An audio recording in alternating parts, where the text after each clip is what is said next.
Watch this video to find out why Moscow and Saint Petersburg are full of places that have high levels of radiation. Moscow and Saint Petersburg are not the safest cities. Moscow's nuclear past. Every Muscovite and guest of the capital should know about it. Few Moscow residents are well acquainted with its history, and we are talking not only about the famous cathedrals, monuments of architecture and art, but also about the later scientific objects of the Soviet period.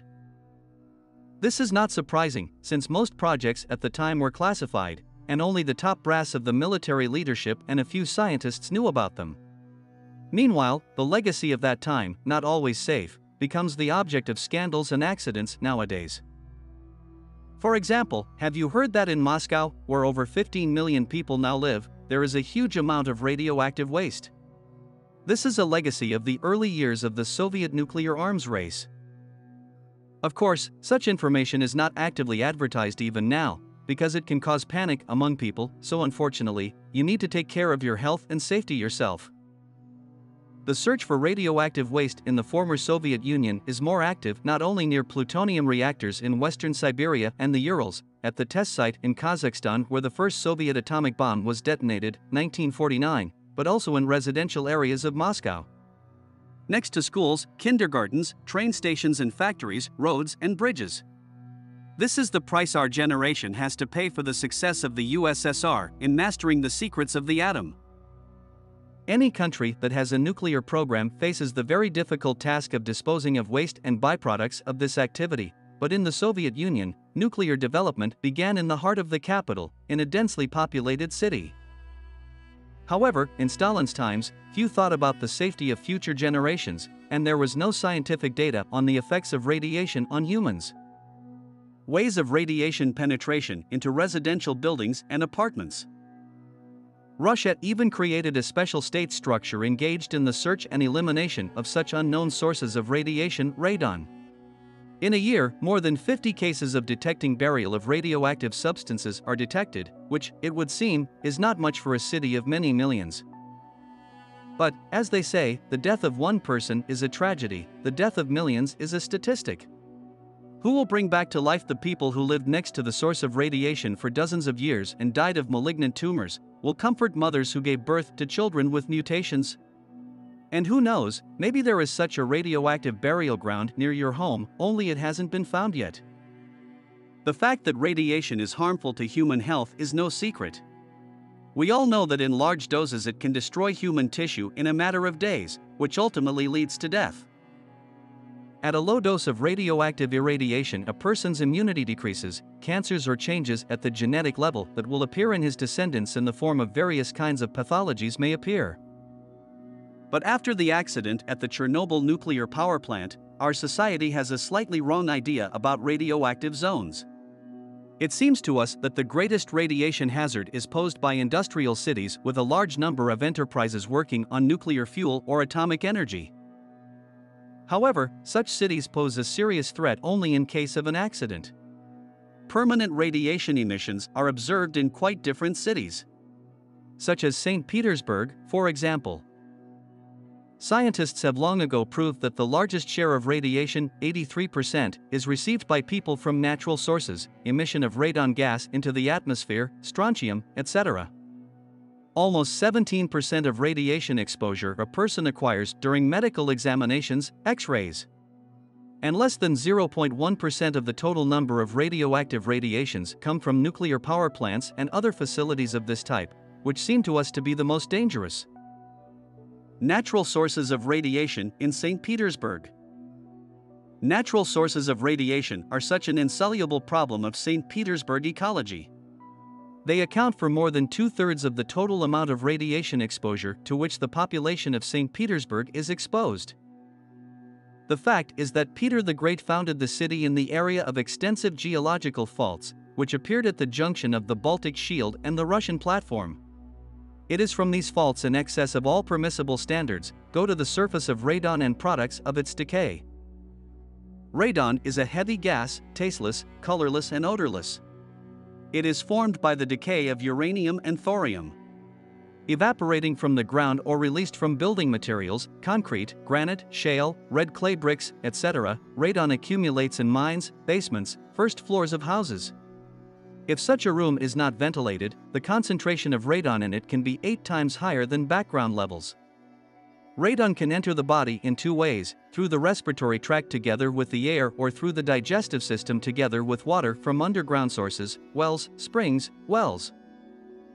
By penetrating into the human body, radon can begin to destroy living cells. The danger is particularly great if a person breathes air with a radon concentration of more than 200 becquerels per cubic meter. Exposure to such a high dose of radiation can cause leukemia and other types of cancer.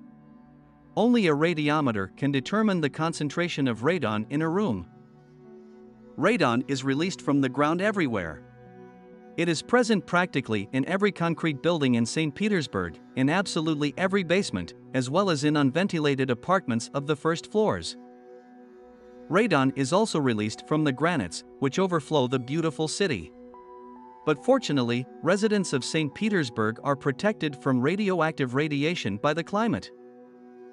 First, radon does not occur over the surface of rivers and seas. Secondly, the frequent rains for which St. Petersburg is so famous prevent radon from escaping from the ground, filling cracks with water. But in radioactively hazardous areas, radon is released on such a scale that even climatic conditions are powerless. In St. Petersburg, areas with elevated radiation levels include, for example, the Krasnoselsky and Pushkinsky districts. The dose of radon in the air here is particularly high due to the fact that there are deposits of dictionemic shale practically on the surface of the earth in these areas. Dictionemic shales are rocks containing uranium in concentrations 10 to 100 times higher than the maximum permissible norm. Now in St. Petersburg, schools and kindergartens are being actively inspected for increased radon content in the air of the premises. Basements in radioactively hazardous areas are blocked. But, unfortunately, natural sources of radiation worsen the ecological situation of St. Petersburg not only in a natural way. Human factor also plays an important role in increasing the concentration of radon and its decay products in the city. Transportation of uranium hexafluoride practically through the center of the city poses a serious danger to the population of St. Petersburg. This substance, which already transforms at 53 degrees Celsius into a radioactive gas, is exported through the seaport of St. Petersburg. Uranium hexafluoride is also imported through St. Petersburg. Radioactive waste is brought to the seaport from Germany and France and then transported by rail to Kapitalovo. From there, the depleted uranium hexafluoride is sent to plants in Angarsk, Novorilsk, and Seversk.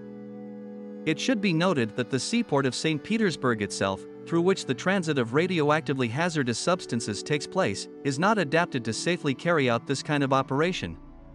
Special port facilities for the transit of radioactively hazardous substances must be built outside the city, since there is no space for them in St. Petersburg itself.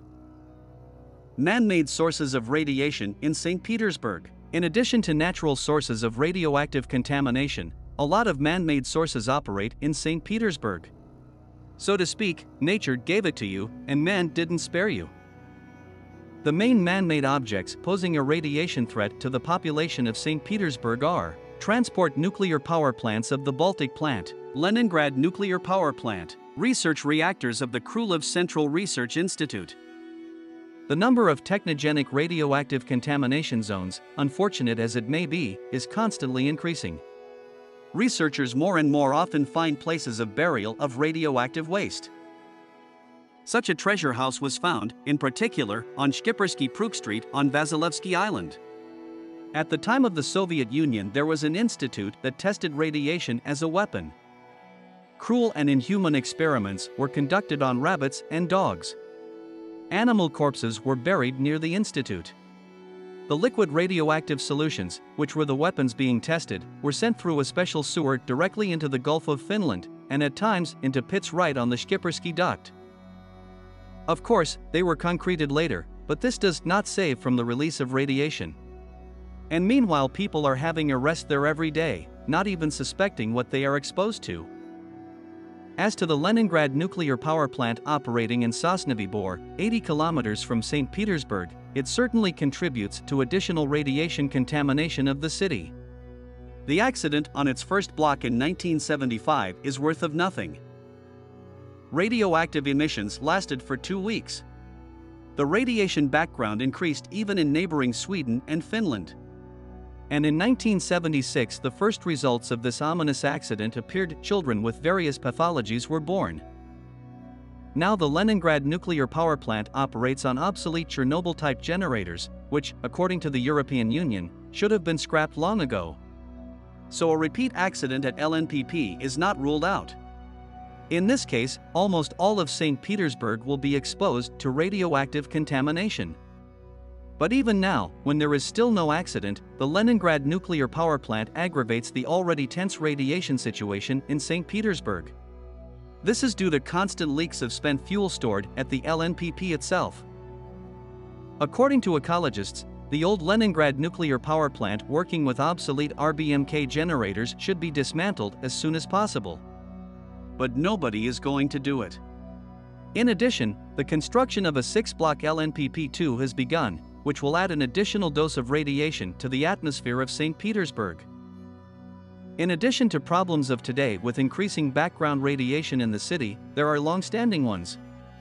The Chernobyl disaster, after which radioactive fallout struck the Leningrad region, still reminds us of it. At the time, 200,000 people across the region were affected. Today, St. Petersburg alone is home to 9,137 people who were victims of radiation exposure in 1986. Of that number, 2,962 are disabled. And precipitation that penetrated the soil, though in small doses, still continues to irradiate the population. In spite of everything, the radiation situation in St. Petersburg is still normal for safe living of the population. And there is a little hope that the man-made sources of environmental contamination will decrease rather than increase in the future. The picture of the ecological situation in St. Petersburg is very mixed. Paradoxically, in the central district, which suffers from the exhausts of transit traffic, the cleanest air is in the area around Vostiniya Square. This is the Wind Rose here. Traditionally, the most polluted districts of St. Petersburg include Admiraltysky, Centralny, with the heaviest soil pollution along the Neva, and Vasily-Ostrovsky. Districts with a relatively favorable overall urban background include Primorsky, Vyborgsky, Kurortny, and Krasnoselsky. However, it is worth getting acquainted with the environmental situation in a particular location beforehand. Subscribe to the channel and share this video with your friends. Give it a thumbs up. Tell us interesting facts you know about the topic of this video. See you in new videos.